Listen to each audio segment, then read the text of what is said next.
Buenos días, familia. Mi nombre es Víctor Tello. Hoy voy a compartirles una meditación sobre el capítulo 7 de la carta a los Hebreos. Aun cuando mayoritariamente se considera que el autor de esta carta es anónimo, y no necesariamente Pablo, lo que sí queda evidente al avanzar en los primeros 10 capítulos de esta carta es que se exige un alto nivel de conocimiento de la llamada Torá, palabra en hebreo que corresponde a los primeros 5 libros del Antiguo Testamento que nosotros conocemos.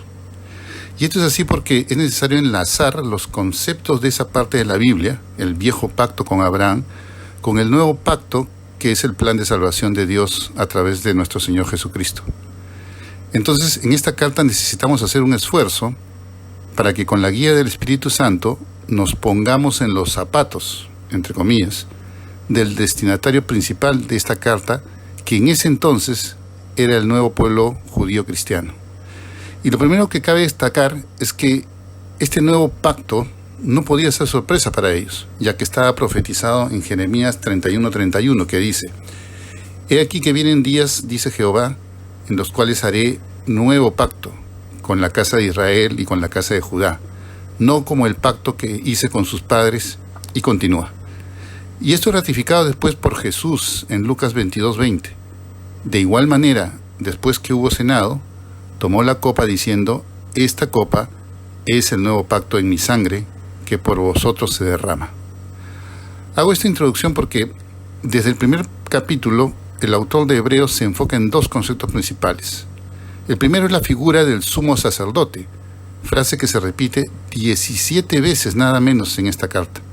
Y lo segundo es la perfección, es decir, la supremacía del nuevo pacto frente al viejo pacto, como se menciona en Hebreos 7:11.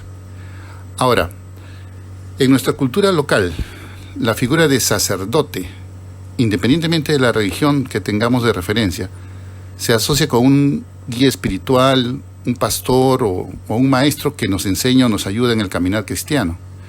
Pero la figura de sumo sacerdote o sacerdote principal ya no es común. Este sumo sacerdote tenía un rol especial, según se explica en Hebreos 9, del 6 al 7, que dice: Y así dispuestas estas cosas, en la primera parte del tabernáculo entran los sacerdotes, continuamente para cumplir los oficios del culto.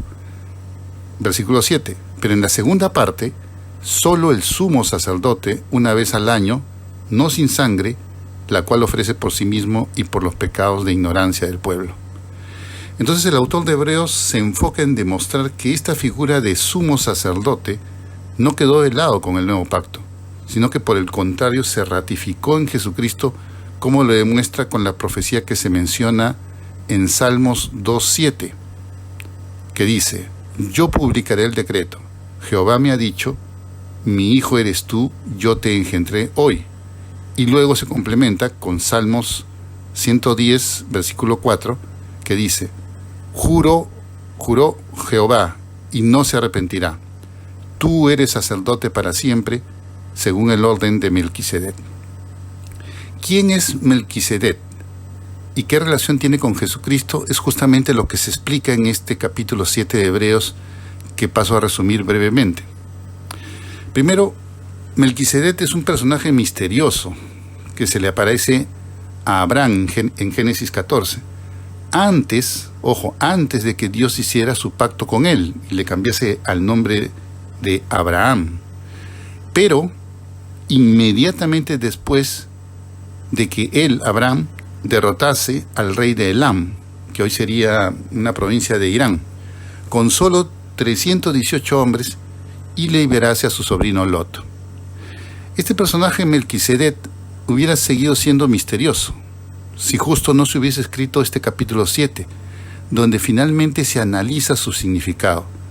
Porque observen si leemos Génesis 14, del 18 al 20. Dice: entonces Melquisedec, rey de Salem y sacerdote del Dios Altísimo, sacó pan y vino, y le bendijo, diciendo: bendito sea Abraham del Dios Altísimo, creador de los cielos y de la tierra, y bendito sea el Dios Altísimo, que entregó tus enemigos en tu mano. Y le dio a Abraham los diezmos de todo. Observen que Melquisedec, que vive para siempre según el Salmo 110 que leímos antes, bendice primero a Abraham y afirma que la victoria que tuvo fue por mano de Dios. Imagínense, solo tenía 318 hombres. Y por esto, como consecuencia de esta bendición, y no al revés, le entrega su diezmo, por única vez y de forma voluntaria, muchísimo tiempo antes de que se estableciera la ley del diezmo para el pueblo hebreo en la época de Moisés. Entonces, el diezmo aquí no es una referencia a una norma, sino el testimonio de una sumisión, de un reconocimiento de superioridad de Abraham, que es nada menos que el padre de la nación hebrea, hacia Melquisedec, que se presenta como sacerdote y como rey. Esto resumido es lo que se explica en los primeros 10 versículos del capítulo 7 de Hebreos. Y hermanos, no necesitamos hoy ser eruditos en la palabra para descubrir quién es Melquisedec, que según el Salmo 10 permanece para siempre, y que según el versículo 3 del capítulo 7 de este Hebreos dice: ni tiene principio de días ni fin de vida. Porque como sabemos, en Apocalipsis 1:8 se dice: yo soy el alfa y el omega, principio y fin, dice el Señor, el que es y que era y que ha de venir, el Todopoderoso, el Shaddai. Entonces, hermanos, por esta y otras características que se mencionan en estos primeros 10 versículos del capítulo 7, Melquisedec no es otro que nuestro Señor Jesucristo, presentándose muy temprano en la Biblia en una figura de sacerdote, antes incluso de iniciarse el viejo pacto en esa época, utilizando esta forma de comunicarse con nosotros que Dios prefiere y que repite muchas veces en la profecía.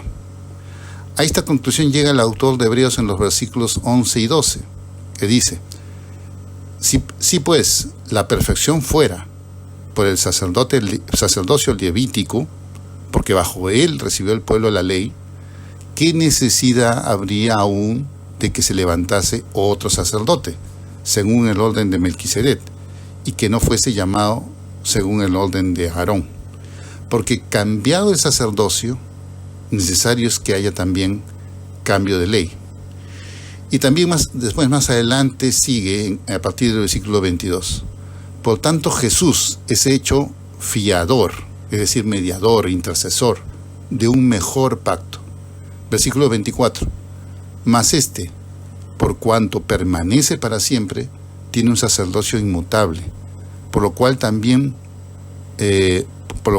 puede también salvar perpetuamente a los que por él se acercan a Dios, viviendo siempre para interceder por ellos.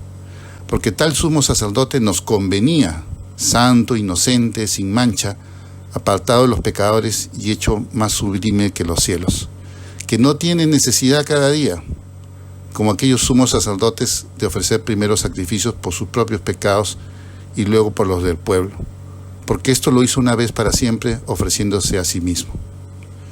Entonces, hermanos, espero que esta explicación, que todavía continúa en los 3 capítulos siguientes, haya servido un poco para ponernos en los zapatos, ¿no?, del pueblo judío cristiano, a quien Dios, en su bendito amor y misericordia, dirigió originalmente este mensaje en la inspiración del Espíritu Santo. Para nosotros que somos el olivo silvestre injertado, como dice Pablo en Romanos 11, nos debe quedar un mensaje de aliento. Si ahora te encuentras en necesidad o débil, si estás pasando por un valle de sombras, o si estás en un callejón sin salida, quiero recordarte, y quiero recordarme a mí también, que debemos poner nuestros ojos en Jesús. De la forma como dice en el capítulo 4, versículos 14 al 16, y leo: Por tanto, teniendo un gran sumo sacerdote que traspasó los cielos, Jesús el Hijo de Dios, retengamos nuestra profesión, es decir, nuestra confianza en Él. Versículo 15, porque no tenemos un sumo sacerdote que no pueda compadecerse de nuestras debilidades, sino uno que fue tentado en todo, según nuestra semejanza, pero sin pecado. Acerquémonos, pues, confiadamente al trono de la gracia para alcanzar misericordia y hallar gracia para el oportuno socorro. Que así sea. Gracias. Amén.